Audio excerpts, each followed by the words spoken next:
Lo pernah lihat momen pemain bola robek jersey di lapangan? Kejadian itu viral banget di Piala Dunia 2026. Tapi lo tahu nggak, fenomena ini ternyata nyambung sama tren thrifting yang lagi hits di Gen Z. Penasaran? Yuk kita bongkar fakta tersembunyi di baliknya. Di satu sisi, kita lihat pemain top dunia pakai jersey yang ternyata gampang sobek. Di sisi lain, anak muda makin demen beli baju bekas. Kelihatannya beda banget, tapi keduanya punya satu benang merah, prioritas gaya di atas kualitas.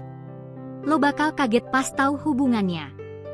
Kronologinya, sejak matchday pertama, jersey Puma yang dipakai beberapa tim mulai robek saat pertandingan. Videonya langsung viral di Twitter dan TikTok. Sementara itu, tren thrifting di Indonesia udah naik sejak pandemi, makin ngehits lewat konten thrift haul. Dua tren ini berjalan paralel, dan kita baru sadar ada kesamaan mendasar. Fakta pertama, jersey Puma dibuat super ringan dengan teknologi Ultra WAV, sampai 20% lebih ringan dari generasi sebelumnya. Tapi konsekuensinya, kain tipis gini gampang sobek kalau kena tarikan keras. Staf timnas udah siap sedia jersey cadangan karena tahu masalah ini. Jadi bukan karena kualitas jelek, tapi desain berani ambil risiko demi kecepatan. Fakta kedua, tren thrifting di Indonesia nggak cuma soal hemat. Penelitian dari The Conversation bilang 67% Gen Z beli baju bekas karena harga murah dan biar kelihatan stylish, bukan karena peduli lingkungan.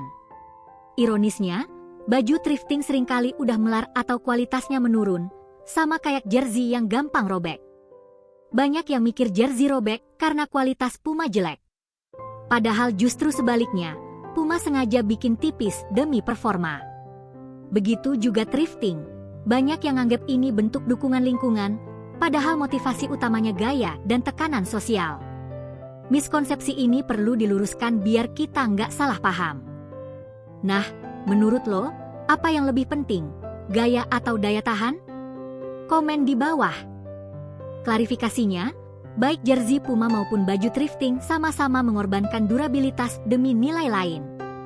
Jersey mengorbankan kekuatan demi kecepatan, thrifting mengorbankan kualitas baru demi estetika vintage.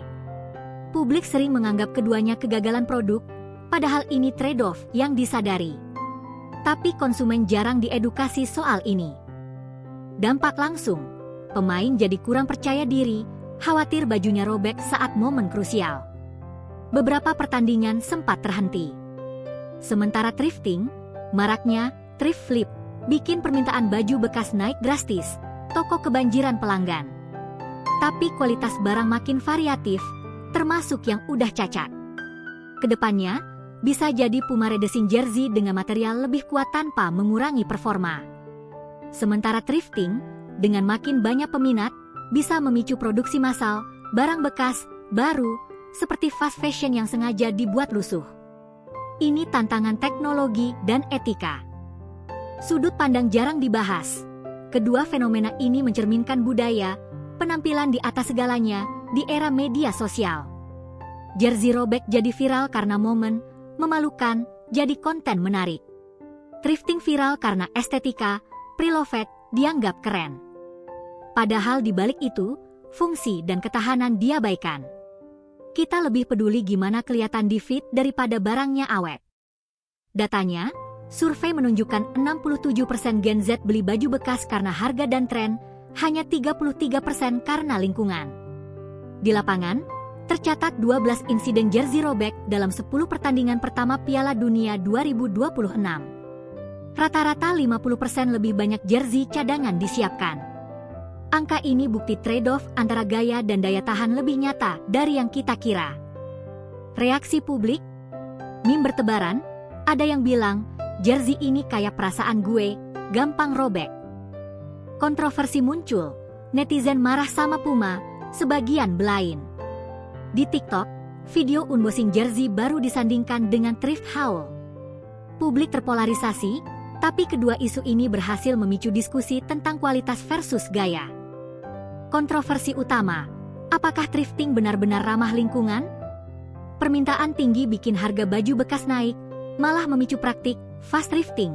Barang murah dibeli masa lalu dijual dengan markup. Di sisi lain, jersey robek dianggap desain cacat oleh beberapa ahli, tapi desainer bela diri dengan argumen performa.